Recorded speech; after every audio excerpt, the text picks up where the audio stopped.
From the days when the moon was a silver coin tossed high by the ancestors, this is the tale we tell around the low, burning embers, a whisper carried on the smoke of ages, about a king whose eyes turned to shadow and a daughter whose beauty was both a blessing and a curse. In the land of Vilasnagar, where the sun beat down on gilded roofs, reigned King Madanpal, a man whose spirit was as dry as the Harmattan wind and whose heart held only chambers for greed and pleasure. He was a glutton for the senses, taking any woman in the kingdom who caught his wicked eye, treating them not as people, but as clay pots to be used and discarded. His queen, Premlata, bore her sorrow like a heavy water pot on her head, her misery unseen by the king, who was lost in the haze of wine and endless, reckless feasting with new faces. For a long time, the king had no heir, and his only fret, a small thing that pricked him like a thorn in the night, was who would keep the royal lineage flowing after he was gone. A son to rule, nothing more. The seasons turned, and the queen, a vessel of quiet grief, fell ill, and the royal healer brought news that sent a brief, pale relief over the king. Queen Premlata was heavy with child. This flicker of hope, however, was as short-lived as a morning dewdrop. 9 moons later, she birthed a girl, a creature of such astonishing beauty that the stars themselves seemed to have lent their light to her face. The king, whose heart was set on a boy, felt his blood run cold with rage and immediately sent a chilling decree. He would never look upon the girl's face, and if he ever did, he would cast both mother and daughter to the darkness of death. The queen swallowed her tears, for what else could she do, and found in her newborn daughter, whom she named Taravati, or Star Daughter, a new reason to breathe, her spirit now residing in the child's perfect form. Years flew by like startled birds, and Princess Tara grew to 10 years, her loveliness unmatched in the 4 corners of the world. Now, the queen's heart began to tremble with the worry of tradition. A match had to be made while Tara was still young. She approached the king, a brave plea trembling on her lips. "My lord, you turn from our daughter, but the eyes of the world do not. For the sake of tradition and the kingdom's honor, find a suitor for her." The king, annoyed but considering the weight of public opinion, agreed, and soon made a match with Prince Abhimanyu of nearby Pratapgarh, son of King Dharmpal. The marriage ceremony was completed, and the Star Daughter belonged to another, though the time for her to leave her father's house and join her husband, the time of Gona, was still years away. 8 more seasons passed, and Tara, now a woman of 18, possessed a beauty that was a blinding light, matched only by the wisdom that settled in her eyes. But as her Gona approached, Queen Premlata sensed the ancestors calling her name. With her last strength, she sought the king, begging him to look after Tara until her departure.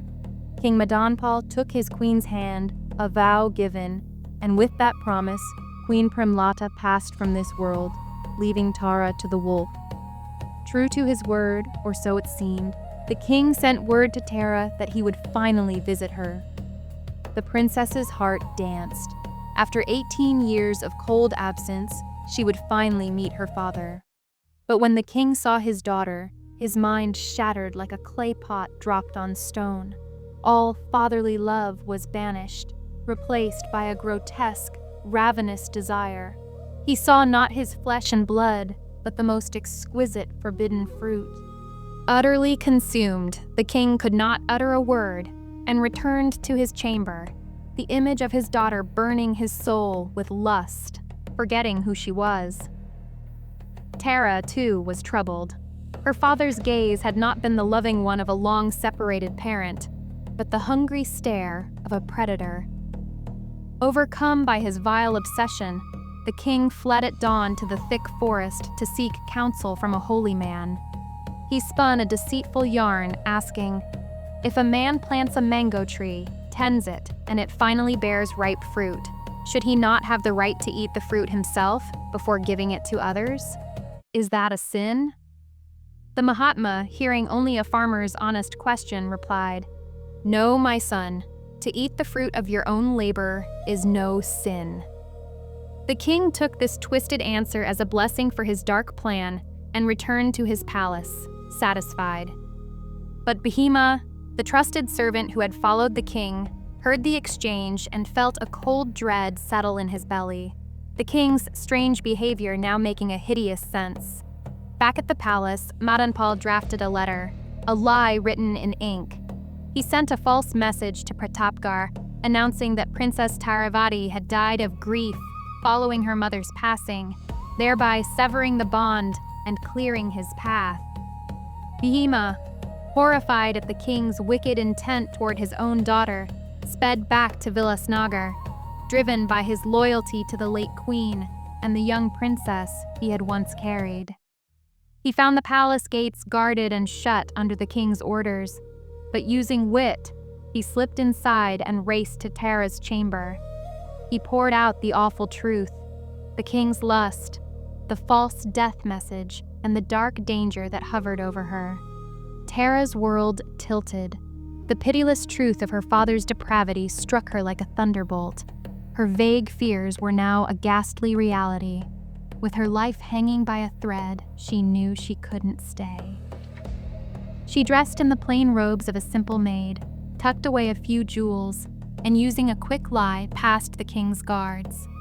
Outside the palace walls, lost in the blackness of the night, she found a crumbling ruin and sought refuge there until the first light of dawn. By morning, the king discovered his prey was gone and thrashed in impotent fury. Tara walked aimlessly, driven by fear, until she reached a riverbank and saw her own reflection. That breathtaking beauty, the very source of her father's monstrous lust, disgusted her. With a sudden, desperate thought, she smeared her face and body with black soot, transforming herself into a figure of utter ugliness. No one seeks to harm the unsightly, she whispered, her heart broken, but her spirit set on survival. Her soul was shattered, her body weary, but she now had a choice. Should she go to her husband's home and reveal the shame of her father, or simply disappear? The thought of revealing the monstrous truth shamed her, and so, with a face blackened like a charcoal hearth, the star daughter, the jewel of the kingdom, began her journey into the world, an outcast from a father's hell, carrying the burden of a cursed beauty, with the rest of her tale waiting for the next telling.